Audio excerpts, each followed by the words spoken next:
Before you even start promoting, remember you're supposed to have known your product. Because you have known your product, you know the potential market.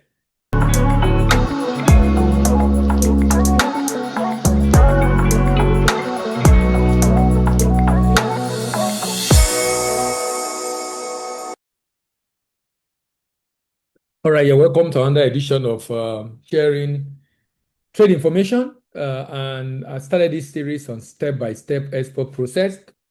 In this particular series, my focus will be on promotion.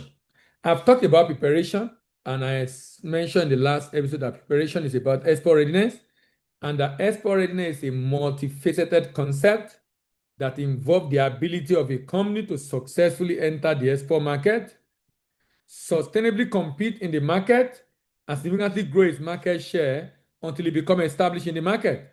Successfully enter, sustainably compete, significantly grow. Now, there are so many options available for an exporter when he's trying to export a product abroad.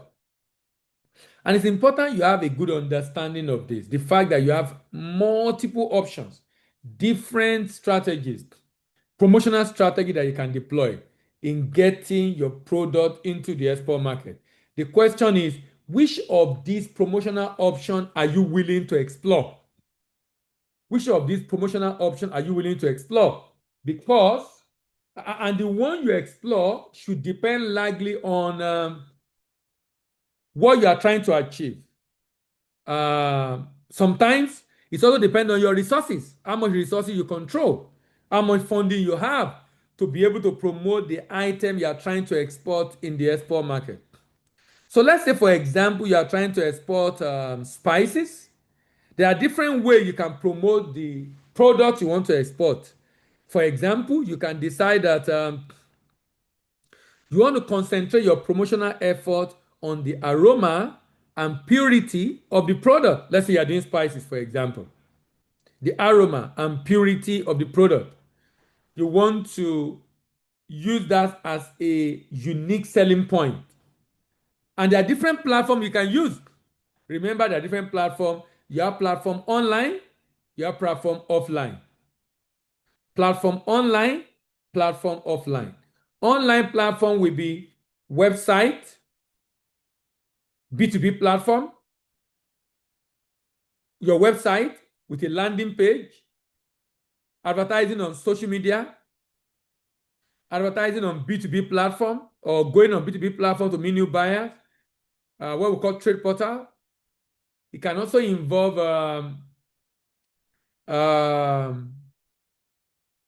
promotion using email, having obtained the data from a database company. Promotion using email, having obtained data from a database company. Then offline, a trade fair would be a good way to promote. A trade fair would be a good way to promote. Having a good certification of the product can also be a strategy you want to explore. Because the idea you want to promote, right? What are the unique selling points you want to sell about the product? Do you have a premium health certification for the product? What is the story you are telling about the product?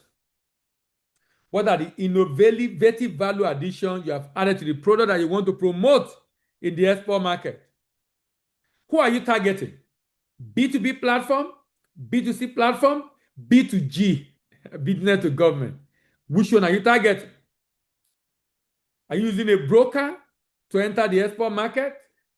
For me, I strongly recommend you have a representative in the export market. Before you even start promoting, remember you are supposed to have known your product. Because you have known your product, you know the potential market. You know the potential market. And because you know the potential market, and by the way, you can go to trademap.org to get information about the potential market where you can ship to. In that market, you also know the area, the location where the demand is very high. In that market, you know the area, the location where the demand is very high. Because you know the area and location where the demand is very high in the export market, then you can target market those locations with your advertisement. You can target market those locations with your advertisement.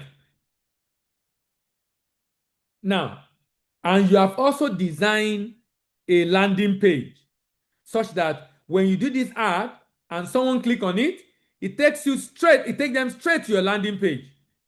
When they get to your landing page, it then become a lot easier for them right there in your landing page to be able to reach you.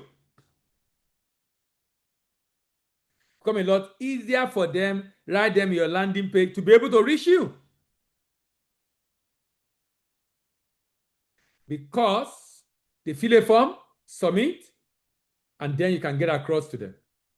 You're able to get their email, you can call them, you can send them a mail. I don't recommend when you are promoting like this, particularly when you are from a developing country, to reach them directly. Why? Because of stereotypes, because of profiling. Some people believe you're a fraudster just because you are from Africa. So this is why I always recommend you use an offline option of having a representative in the export market. This representative in the export market is the one that will reach out to them. When you reach out to them, because it's in the same country, you can initiate conversation. You can have conversation. Because you're in the same country, you can have conversation. If you are not in the same country, remember the stereotype. But the second you have conversation. And then if the pricing is right and the quality is good and it's what they want, you can strike a deal because you're able to meet one-on-one. And in some cases, it might be that you travel to that country for holiday and you're going to be able to meet them and discuss with them and be able to convince them about the fact that you can deliver. But the promotional activity is supposed to create awareness. And if you continue long enough, the awareness will generate interest. If you continue long enough, the interest will lead to desire. If you continue long enough, they will take action. Awareness, they just seen your advert. Interest, they're not just seeing it now, they read the advert, they went through the advert. By the time it's desire, they will click to go to your website to see what you have there. By the time they fill in their details to submit to you, they are taking action. And that's exactly what you want. For them to take action to reach you. That's exactly what you want. For them to take action to reach you. So to provide a detail for you to be able to reach out to them. If you do your job well at the point of promotion, you will get purchase order. Now, by purchase order, I mean sales contract or import-export sales contract. So the question is, what are the details that should be in that sales contract? That is exactly is going to be the focus of the next section we'll be having on the step-by-step process in export, or what they don't tell you about export business. See you in the next video, and bye for now.